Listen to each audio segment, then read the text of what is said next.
कुछ दिनों से मैं सोशल मीडिया को एक्सप्लोर कर रहा हूँ। एक बेचारी औरत है, टिकटॉकर है, गालिबन मुसलमान है, वफ़ात पा गई है और उसकी बॉडी इस हालत में डिस्कवर हुई है कि वो डीकम्पोज़ हो रही थी। गालिबन 9 महीने पहले उस बेचारी की वफ़ात हुई है और किसी ने उसकी कोई खैर खबर नहीं ली कि कहाँ है, किस हाल में है, नंबर ऑफ है, किसी ने उसकी। मैं कहता हूँ कि ये बड़े कम ऐसे वाक़यात होंगे कि ये वो वाहिद मैयत होगी जिसके ऊपर कोई रोने वाला आपको नहीं मिला। ये वो वाहिद मैयत है जिसके ऊपर आपको रोने वाला कोई नहीं मिला। लेकिन ये वो वाहिद मैयत है जिसके ऊपर लोगों ने वीडियोस बना के व्यूज़ मारे हैं और इतने-इतने डॉलर छापे हैं इस बेचारी के ऊपर। और यहाँ तक कि लोग इस हद तक नफ़रत में गिर चुके हैं कि उसकी ना किसी बयान में एक वीडियो है कि जिसमें वो कह रही है कि ये जो बॉडी ओडर्स होते हैं ना, यानी कि इंसान के जिस्म से जो स्मेल आती है, मुझे ऐसे लोगों पे गुस्सा आता है। तो उस वीडियो को काट के लोगों ने वीडियो बना दिया है और देखिए जी, वो उसको लोगों की बॉडी से स्मेल पे गुस्सा आता था तो उसकी बॉडी डिकम्पोज़ हो गया। वो समय से मुझे इस बात पे आता है कि जब किसी इंसान से बॉडी की स्मेल जो आती है, हाँ, बॉडी ऑर्डर जो है मुझसे नहीं बर्दाश्त होती। और उसकी जन्नत और जहन्नम का फैसला करना शुरू कर दिया इसी बात पे। भाई जो तुम्हारे बड़े आबा अजदाद में से जो वफात पा गए हैं, उनकी भी 9 महीने के बाद अगर तुम बॉडी देखोगे तो वो भी डिकम्पोज ही हो रही होगी। ठीक है, ये एक नेचुरल प्रोसेस है।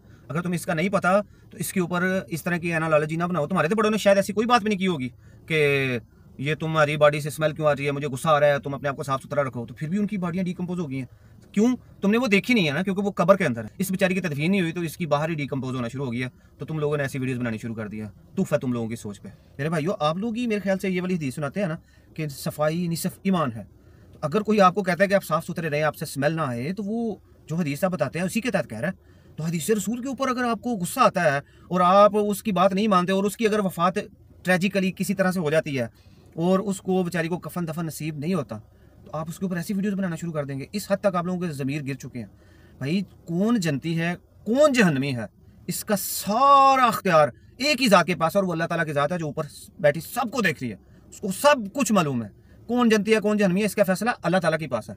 दुनिया में आप बज़ाहिर जो है अपने फ़िरके के इख्तिलाफ पे आके एक दूसरे को जन्नती जहन्नमी कहते हैं, तो मेरे भाई आपको अपनी फ़िक्र करनी चाहिए कि आपने सस्ते फतवे लगाए हुए हैं सिर्फ अपने मसलक के साथ थोड़े से इख्तिलाफ के ऊपर।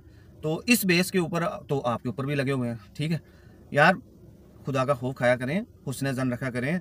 उसकी अच्छी पोस्टें भी हैं जहाँ पे वो यतीम खानों में जाके यतीम बच्चों के साथ हुस्न सलूक कर रही है, उनको गोद में उठा रही है, उनको खाना खिला रही है, उनके लिए काम कर रही है। और कुरान पाक में तो यतीमों के जो इस तरह के मामलात करता है उनके लिए तो बड़ी अच्छी बिशारत आई हुई है। तो जो वफात पा गया है उसकी जो है बुराइयां नहीं करनी चाहिए। उसके लिए दुआ करें कि अल्लाह ताला उसको मग़फ़िरत करे, उसके आखिरत के जो मामलात हैं उनको आसान करे, उसको कब्र में अल्लाह ताला सुकून दे।